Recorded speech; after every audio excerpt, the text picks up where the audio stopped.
हमारा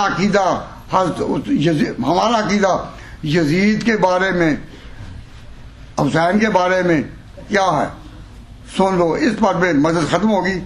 अल्हम्दुलिल्लाह कि आपने वक़्त की कुर्बानी की है। तो मैं जो कहना चाहता हूँ, हमारे बारे में पूछा जाता है कि तुम्हारा अकीदा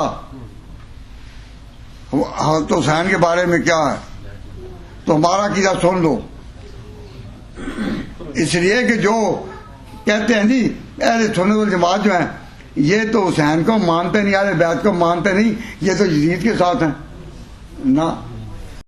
ऐसी बात नहीं। हमारा अकीदा सिर्फ हवाले पर इत्तेफा करूंगा।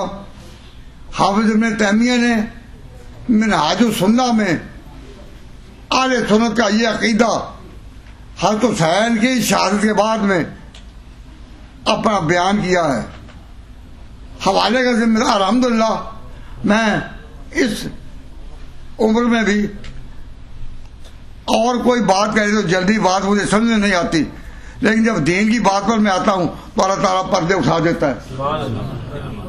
याददाश्त भी हो जाती है तेज और बातें भी आ जाती है सारी, और आप ये महसूस नहीं करेंगे कि एक बीमार बोल रहा है। तो जब मैंने बताया कि किस तरह अली और मुआविया एक हुए, किस तरह फिर हसन और मुआविया एक हुए, किस तरह अहले सुन्नत वल जमात का अकीदा जो हाफिज इब्न तैमिया ने बयान किया कि हमारा अकीदा क्या हुसैन के बारे में, लानल्लाहु इब्न फरकान था, फरमाते हैं क्या कि अल्लाह ताला जब ये खबरें पहुंची करबला के वाक़या की इनको वहां, तो उन्होंने कहा अल्लाह ताला इब्न जियाद पर लानत करे, इब्न जियाद पर लानत करे। इब्न जियाद जिम्मेदार है जिसने के हज़रत हुसैन को यजीद से मिलने नहीं दिया।